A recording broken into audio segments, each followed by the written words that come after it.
Top Hits USA from RPM. Our name says it all. Get the latest hits while they're the hottest. With Top Hits USA, you'll have the track for sure. Visit tophitsusa.com or call 800-521-2537 and get a free demo.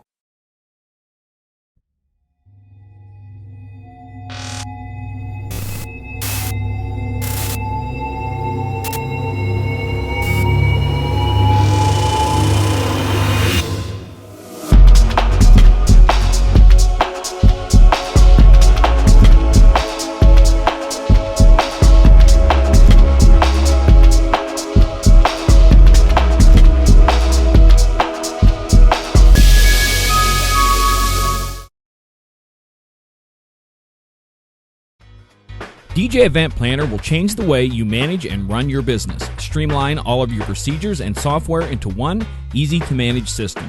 DJ Event Planner, the ultimate online planning tool.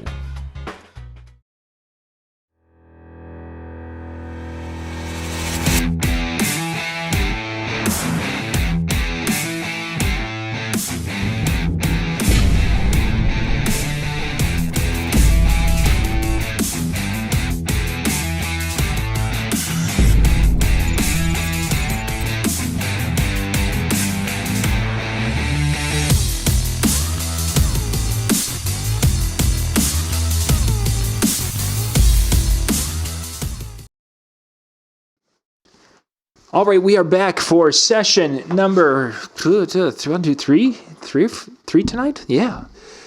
And we have got Mr. Stephen Lynch popping in here. How are we doing? We got a better connection this time? Oh, no.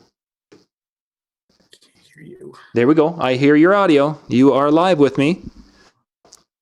We are live and broadcasting here. So Stephen's going to get his connection all fixed up here, and we'll be getting our show going officially.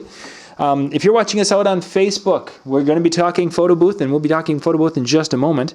If you are watching us on YouTube, hey, how are you, John? There we are. Good. Now we just need a video, and we will be. And he's broadcasting right from the warehouse down in Atlanta. So we're pretty excited. This is gonna be a fun chat tonight. It's always a fun time to talk to Steve, and he's got this creative part. I mean, he takes things and builds things, and he's got that pioneer spirit. And he'll be back with us. I think he's having a little issue. He said he had a power. There we go. I see you now. How are we doing for audio?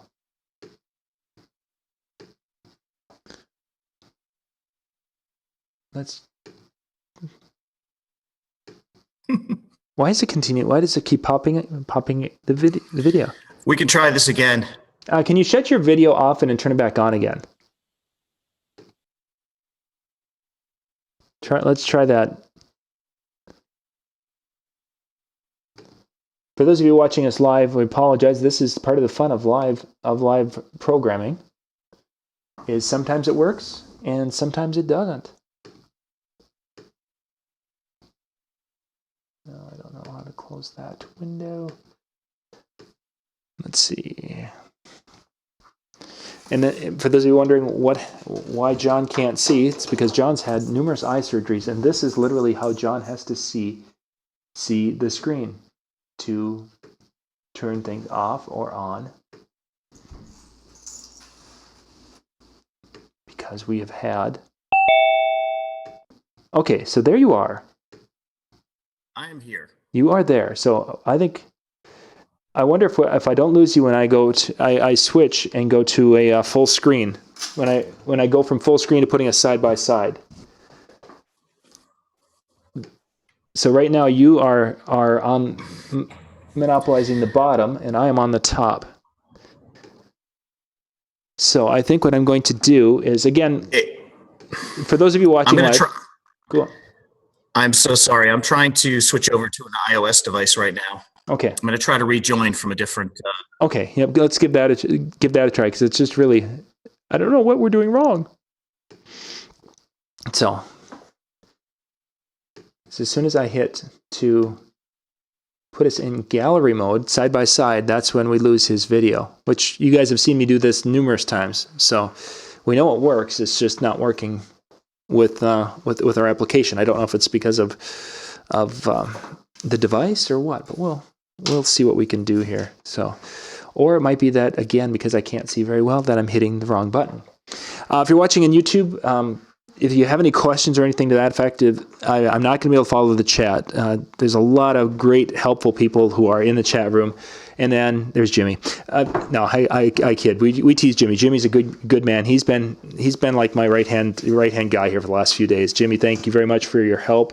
It's hugely appreciated. Doing thumbnails, he's done some video things for me, and some ads he's going to be doing. Without help of Jimmy and a ton of other people, they wouldn't be able to even continue this past week while I have been completely. Yay, there we go. I'm using an iOS device now. I had to switch over to my iPhone. Yep. Well, we see you, and it switched over, so our things are good there. I'm just going to move our video a little bit. Okay. So we are in the screen because I messed up on that, but that's on my side. So it will look better. Okay. I think we're good. Okay. Yay. So, how much time can I have tonight? Thanks for offering for 45 minutes. All right. Yeah, we're good. First off, I want to hit the photo booth. We're going to talk about that, and because I know you've been selling that for your school dances for next to ever. And Yes. then I want to get into some DIY, some tips and ideas and different things for the guys out there, because you would be if we'd be looking in the dictionary for a DIY, we look up DIY, I think your picture would be like right there. That's the man who can make it happen. Closely followed by hoarder. So, Yes. Right over. Oh, look over here in H's. There he is again. yep. So first off, for those of you who aren't familiar, Steve Lynch is the guy behind Atlanta Photo Booth, and a lot of you have seen him at the different DJ trade shows, DJ Times, Mobile Beat. Let's give the 15 to 30 second elevator speech so we can get that out there, so people who are wondering will know the website and such to go to. Okay. AtlantaPhotobooth.com. We've been making photo booths now since 2005 when we first went and saw our first photo booths at DJ Expo or Mobile Beat Expo. And I said, gosh, I want to do that. And at the time it was so cost prohibitive. And being a build it yourself type of guy, I went home and I started investigating everything I could to try to figure out how to make my own. At the time, there was no software available or any of the easy stuff now. So I kind of hooked up with a small community of people online that were all trying to do the same thing. We were all at the time trying to convert the old dime store photo booths over to digital. And we hooked up with Breeze Systems, which is out in UK. And we all started working on that. And that was pretty much the first software, and everybody was using that. So that's how I got started. And my wife made me go to the DJ show because I was always online making parts for people and sharing ideas and drawings and stuff like that. And we started seeing a lot of the stuff I was making for people and mailing people were being resold on eBay and stuff. So my wife said, no, you're going to the show. So I went, never doing a show, didn't know how to do a show. And I kind of stood there in my bare booth and sold a few photo booths. And just from there, it kind of snowballed out of control. Very, very cool. So goodness gracious, it's 14 years ago. Right? No, 11 years ago. Excuse me, 11. My math is bad. Roughly. That's okay. 10, 11. That's okay. Wow, it seems like we've been much longer than that, I guess. Wow. Time flies. Yes. So let's talk about school dances. I know I've seen pictures. Yes. You have the school dance thing. You have had that as a part of your business for quite a long time. Yes. How did you implement or bring the photo booth into that? Actually, that was one of the things that helped us grow our school business. I used to do weddings and backyard parties. I used to do everything, the mobile DJ type stuff. And it got to the point where once I had gotten a couple of schools, that really took over my life as far as my events. So now we pretty much only do corporate and schools, not because we're too snobby to do, weddings. It's just that we do so well during the school dance seasons at the first end of the year and the last end of the year that we prefer to just stick with those. And we pretty much can live our year off of our first 3 months and last 3 months of the year. And during the summer out here, I mean, sorry about that. No problem. If you've ever been to Georgia, it's very, very hot during the summer. It's just not my cup of tea for standing out in the sun doing weddings and stuff like that. So anyhow, what we did is we got our first couple of schools and we started bringing all this cool photographic stuff, because at that time we were not at the point where we were building elaborate decor and we didn't have as much equipment as we have now and everything. So the photo booths were really a huge, because at the time nobody had. Oh no, we've kind of frozen up.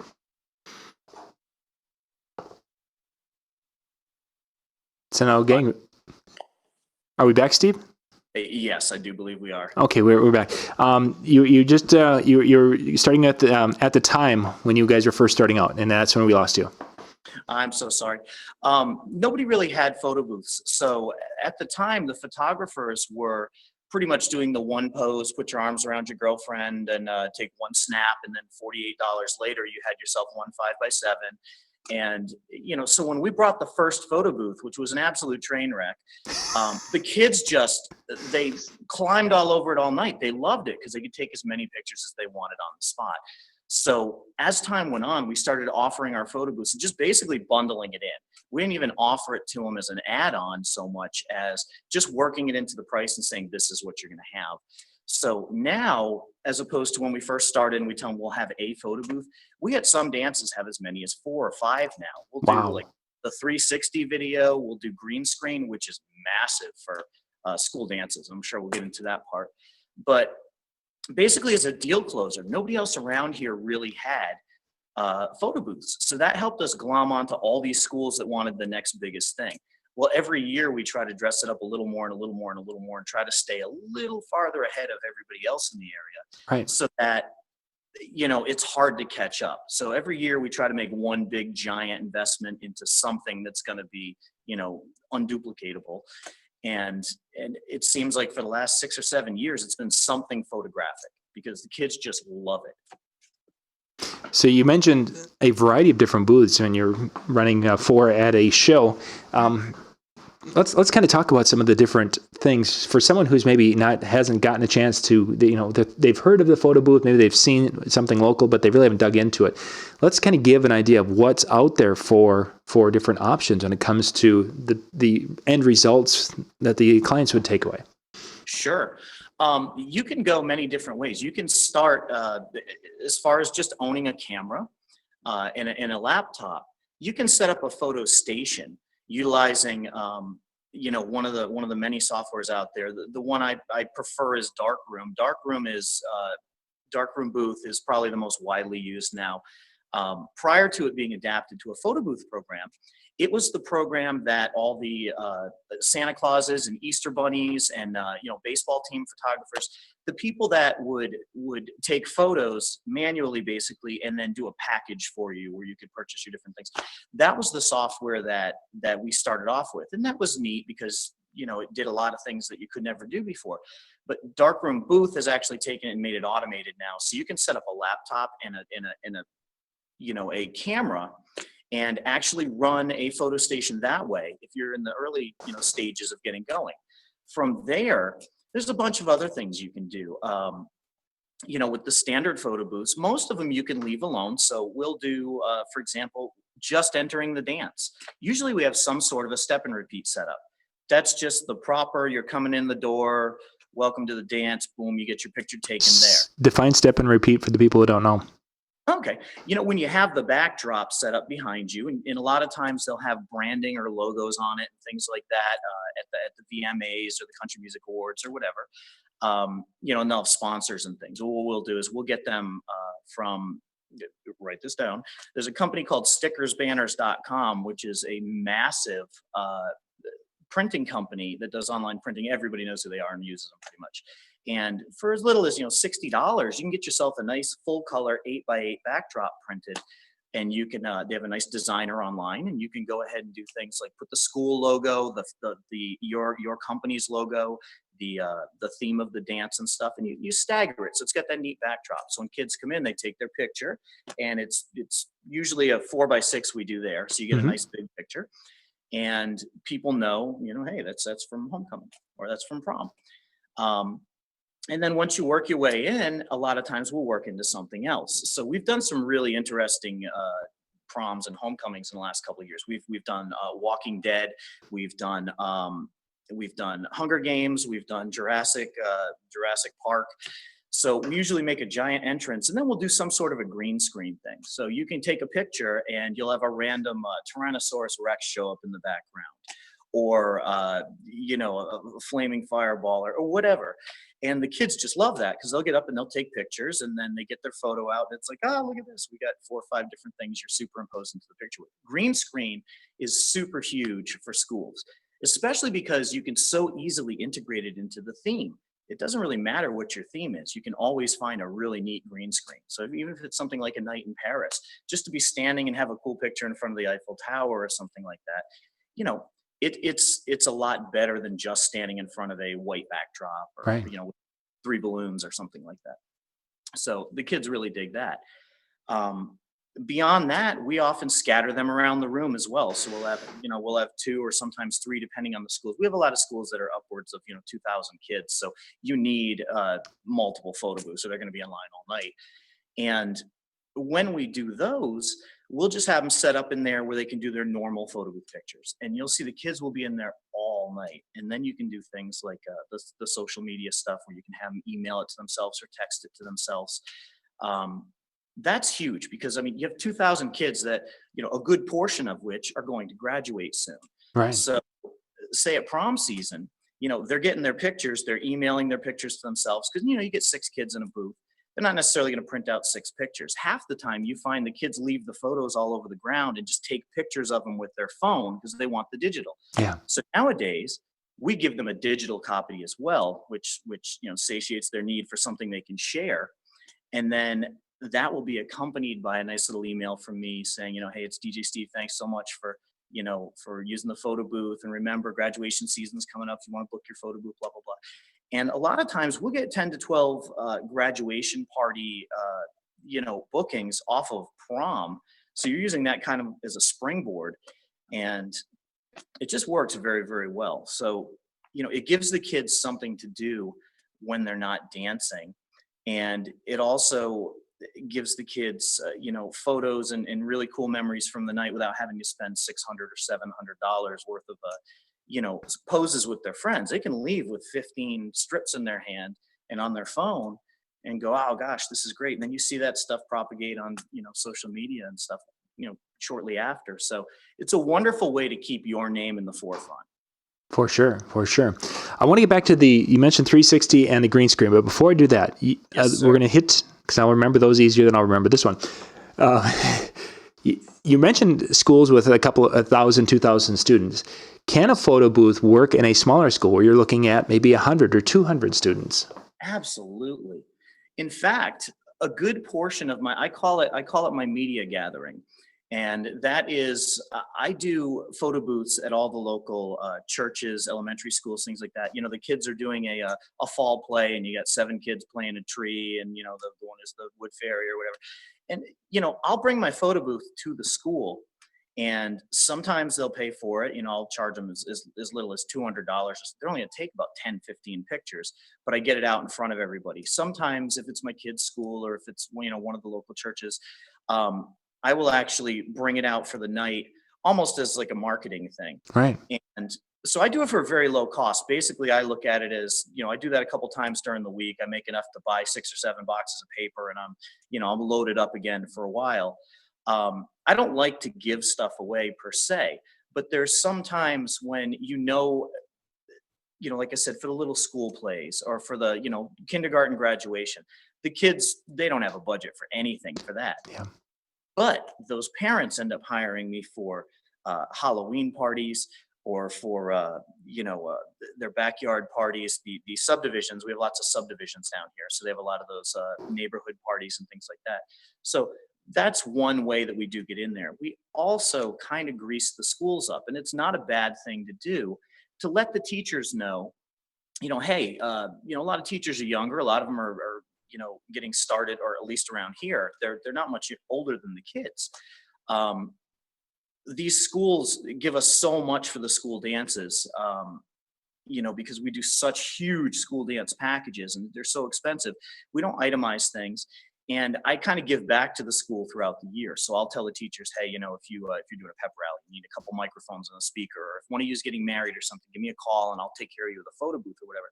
It's so little out of my pocket, but as far as keeping your relationship with the school outside of the 2 times a year when they're doing dances, that's critical. Whether you're doing photo booths or just doing dances, you want to stay in the forefront of the school's mind throughout the year, because if a committee member changes or something like that, it's so easy for you to be their Johnny on the spot to you don't exist. Yeah, very much so. Photo booths have been huge for that reason. It gives us a value added thing that not everybody else in the area can offer. Very cool. That's a good idea. I hadn't thought about it from that perspective, but that is brilliant. Good. Okay. Green screen. Let's talk about that a little bit. Sure. A lot of people are I've used some green screen. We've done some things with it with our shows and such. But let's start on some tips for getting a green screen to work and work properly. What does a person need to make this happen? Okay, it used to be that you needed a whole lot of patience and a whole lot of lighting and stuff like that. Green screen has really come a long way, and I'm not a shill for darkroom by any means. I have no affiliation with them other than the fact it's just my favorite tool in my box.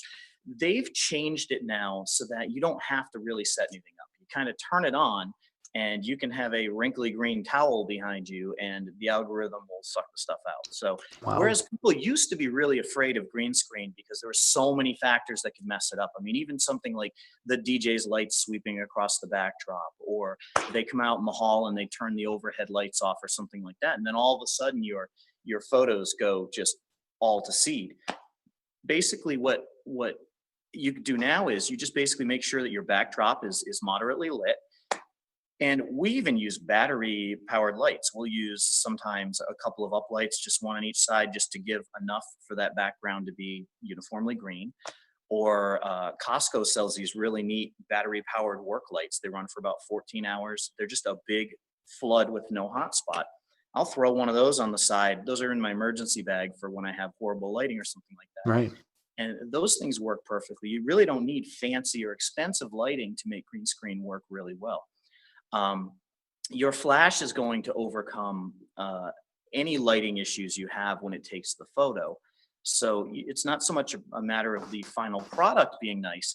It's a matter of when you're orienting yourself in front of the photo. So say you do have the Eiffel Tower in the background and you want to get yourself so that you see the Eiffel Tower there, or you can do that to the Leaning Tower of Pisa or whatever.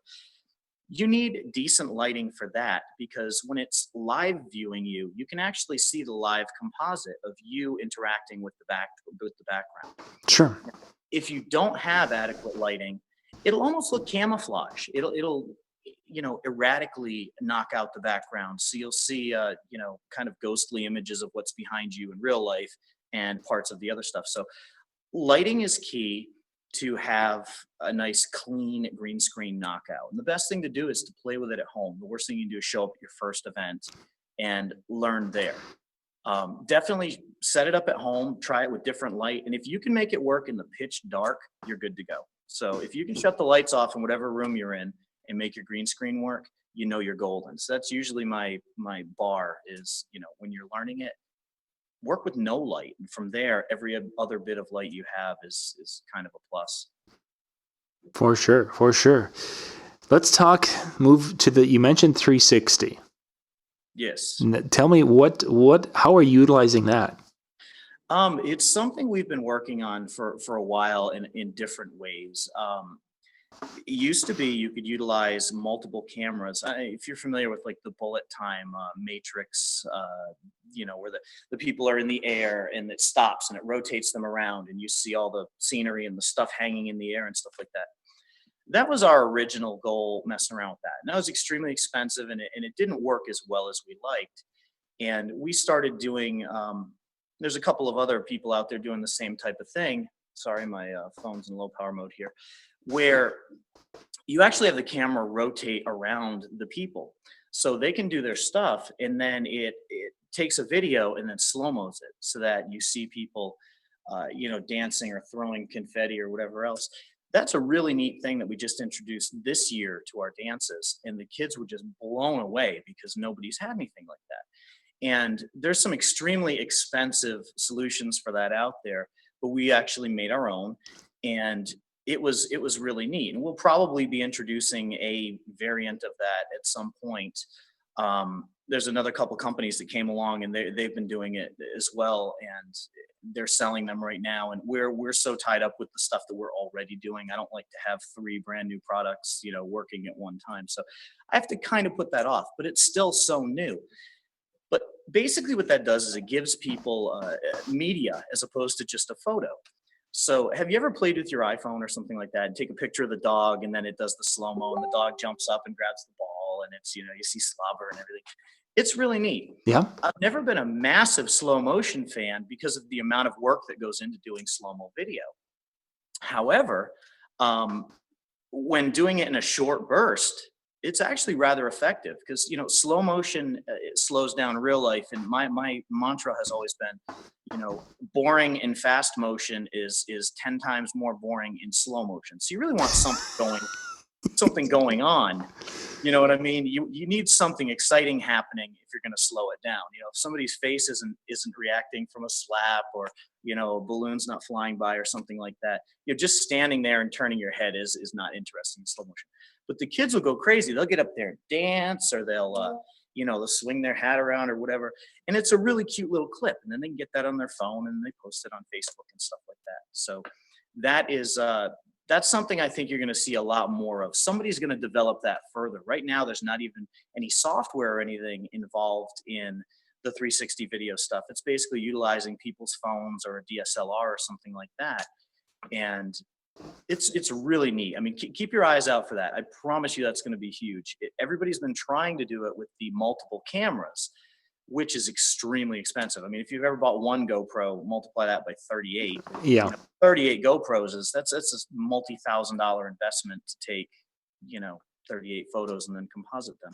So having the camera swing around you actually just knocked it down to one camera or one phone. Interesting. Mm-hmm. Interesting. Wish I had more to show you on that right now. Unfortunately, I just is that gonna be something that we can look forward to, that you might have something on demonstrate at Mobile Beat? Yeah, I'm working on that right now. It's something I'm trying to put together. It's there's always stuff involved in doing a product, especially if it's a product that other people are doing. You have to make sure everything's different and different approach and stuff like that. So, you know what I mean? It's going to be really neat, though. I think you'll see a lot more people doing that. Very nice. Very nice. We had a question that Jimmy sent over. Jimmy, thank you for that. They were wondering, with the step and repeat, can a person change the logo sizes of, say, if I were doing it for my local Ford dealership, so I wanted a Ford logo and then I wanted my logo, can those be changed with that company that you mentioned for printing?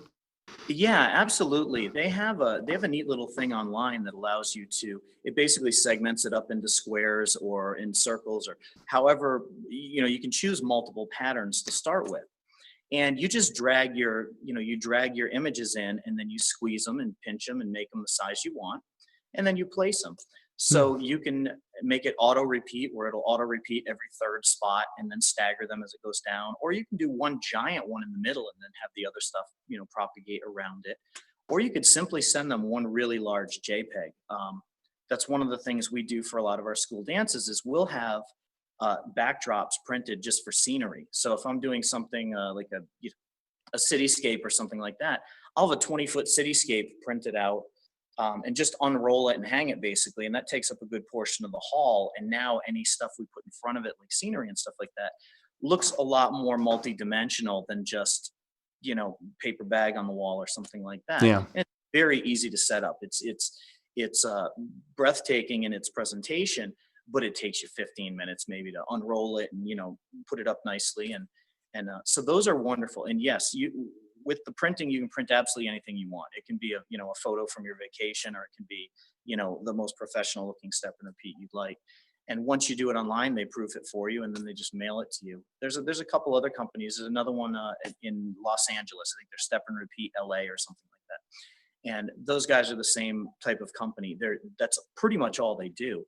So they'll walk you through it. Sure. So don't ever shy away from that. If somebody wants that, it's under $100 to add it in, and you can usually get more than that from the customer by far.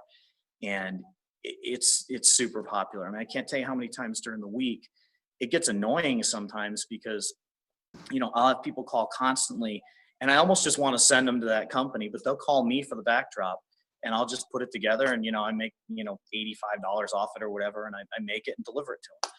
And it's nice little extra money, but it's not my main business. I'm not in the backdrop business, and if they took the time to look online for 5 minutes, they'd find where to do them themselves.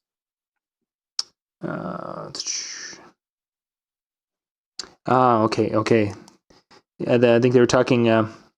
Another question was on the photos and such for out of darkroom, putting Yes. your logos and such on there. I mean, that's fully customizable as far as if you want a one image per 4x6 or strips and logos, and I mean that's everything, correct? Yeah, absolutely. Whether you're using Darkroom or Spark Booth or Breeze or DSLR Booth or any of the photo booth softwares, they're all made so you can configure your photos in any way you'd like. You can go anywhere from 1 to 16 or 18 photos on a strip, which would be an extremely long session, but it allows you to do multiple small ones. You can make larger ones with small ones around them. You can do 3 with a big logo, or anything you can think of. People call me every day and ask, can I do this? Can I do this? Can I do this? Can I do this? You can absolutely do any layout you've ever thought of. Sorry, I got a C-130 coming over here. I'm guessing. We try to let people know you can do anything you've seen. You can layer things. So it's much like in Photoshop, which you do not have to know to use the software, by the way. You can just layer images on top of other images. So if you have a background of a sky, and then you want to superimpose a bird and then a daisy and then a bee on top of the daisy and stuff like that, it's almost like Legos. You stack you stack your layout until it's the way you want it to look, and then you just go save. And WYSIWYG, or what you see is what you get, back in the day wasn't quite what you saw was what you got. People that used to use the old web editors and stuff like that, it never quite looked the way it looked on the screen. But with the photo booth software now, what it looks like right there is what it's going to print out like. So you don't have to worry about moving things or little pixel dimensions or anything like that. It's just a matter of dragging your photos around. So I always tell people, if you can use an iPhone and you can text and stuff like that, you can figure out the photo booth software now. It is not scary. Yeah, it definitely has come a long way from the very first ones. It's so much better. Once again, before we get into getting off the photo booth thing, if people want to check out some of the photo booths that you have been building here for the last number of years, where can they go? AtlantaPhotobooth.com. Our website is right there, and we are, as most people know, we are not a super marketing powerhouse, but we're really good at the technical side, and I'm more than happy to talk to people on the phone, or text me and I'll call you back or something like that. I'm really good at one-on-one. I'm not big into smoke and mirrors. I'm big into the personal thing. So if somebody has a question, by all means, just call me, and I'm more than happy to answer any questions we have. There are a lot of specifications and things like that on the website, but usually people have deeper questions or what if questions or things like that.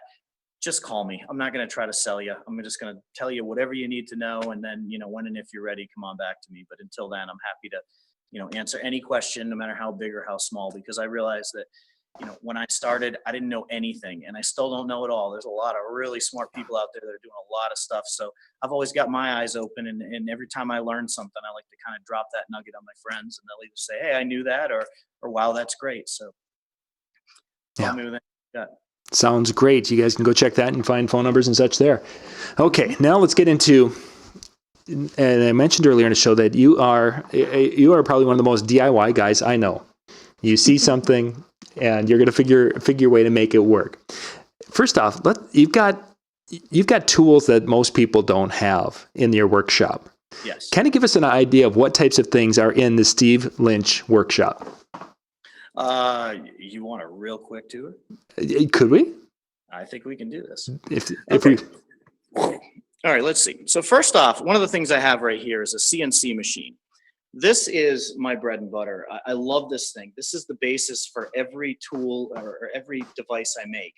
It allows you to put a full sheet of something on the thing here, on the table, and then you design your whatever you're building in CAD, and you send it to that machine, and 15-20 minutes later you have parts and pieces made. Beyond that, we have, and I'm not going to walk all over the place. I mean, we have a powder coating back there, so we can do a full powder coating up to motorcycle size. We have milling and industrial bandsaws and sanders and all kinds of stuff like that. I'm always on the lookout, and I'll drive as far as Texas sometimes to go pick up a really neat piece of equipment that I want, because a lot of the old equipment from the 50s and 60s especially is the best equipment for shop equipment, and they're super heavy, so a lot of people don't buy them. So when I can find one at a decent price, I'll go take my big 3-axle trailer and drive out there and pull this giant piece of equipment home. And I'm lucky, I'm in an area that has a very large industrial community. So aside from working and living in Mexico for a few years in a factory environment, as an industrial engineer, I watched how things were made, and that's how I learned what different pieces of equipment were. So I'm the type of person that rather than send it out to have it done, I'll send it out for a while and I'll watch and I'll see how it's done, and then I'll start doing it myself. Because when you get an idea at 2 a.m, it's nice to be able to walk out here, and plasma cut a sheet of steel into something interesting, and then powder coat it and drill it and tap it and put LEDs behind it and be done with it, and not have to wait 4 weeks for each stage of that to be done by a third-party company. So, but you can do things like that even with regular tools from Home Depot and stuff like that. When I first started off, I didn't have a CNC. I didn't have the computerized cutters. I didn't have lasers. I didn't have things that would, make perfect parts. So I used to have to always make, MDF jigs for my routers and stuff. If I wanted to make a perfect circle, I had to do the old Boy Scout thing with a rope and a screw in the middle and, and it was pretty close. So I've learned a lot of hard lessons along the way. And I always tell people, they're like, oh, I'm all thumbs with tools. Everybody is until you try it. Once you make a big mistake, that you've made that mistake, and you know that you can move on from there. So, when I design things, I try to design within the parameters of what I have in my shop and what I can work with. But there's times when my wife just shakes her head and goes, she'll just see me on the couch and she'll see some sort of piece of machinery on my laptop, and she just goes, no, not until we're done with what we're doing now. That's it for me. I don't bowl, I don't gamble, I don't fly planes. I don't, my expensive hobby is building stuff and tools. So, kind of like the little neighborhood Tim Taylor over here. Everybody comes over because I've got that tool. Yeah, it's my thing. Okay, what's something that you have kind of DIY'd in the house? Nothing entertainment wise, what have you, but something in the house that you're like really proud of, that this is, you knocked it out of the park with that project. Back in the day when I was single, I used to like to try to make things easy.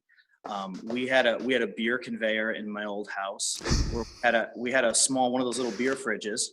And we basically put a cat door on the side, and we had a belt-driven system.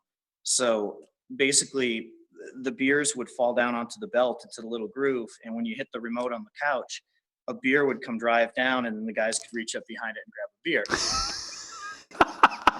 For about 6 weeks worth of work, we used it maybe twice. But it was the coolest thing when your friends came over and you're like, you want a beer? And it just goes and drives them out the side of the little dorm fridge.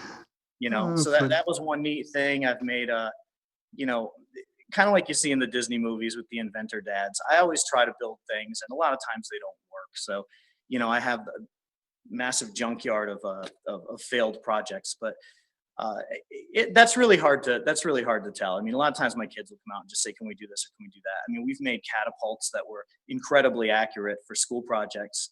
I mean, to the point where you could, from 60 feet away, you can knock over a Dixie cup every single time. Nice. Trebuchets, things like that. I mean, there's all kinds of different things that we've built. That's really a put me on the spot question. I'm going to think of one later when I'm laying in bed. I'm going to be thinking, I should have told him about that one. But Well, you brought up the kids, and that was where I wanted to go next. Is have the kids kind of showing that creative side also, or is that's dad stuff? Yeah, my daughter, she's really crafty, so she likes to come into the shop and take my scraps and utilize, $30 rolls of specialized tape and stuff to stick packing peanuts to pieces of mirror and things like that. So she'll come in here and she'll make an $85 piece of stuff. By the time I catch her, I'm like, no, that's, she'll utilize all kinds of parts. She's like, you didn't need this, did you? I'm like, oh my God. But, so she likes to do that. She likes to make things. And my son is the same way. He likes tools. So he likes to come in and drill and cut. And, his thing is, this is all going to be his domain soon. So, we try to work him in, and I work with him, and I try to be patient. It's not always easy because, you're like, no, don't do that. Don't do that. You don't want them to cut their fingers off or something. But yeah, the kids really enjoy it. And I think it's, everybody has something unique about their parents.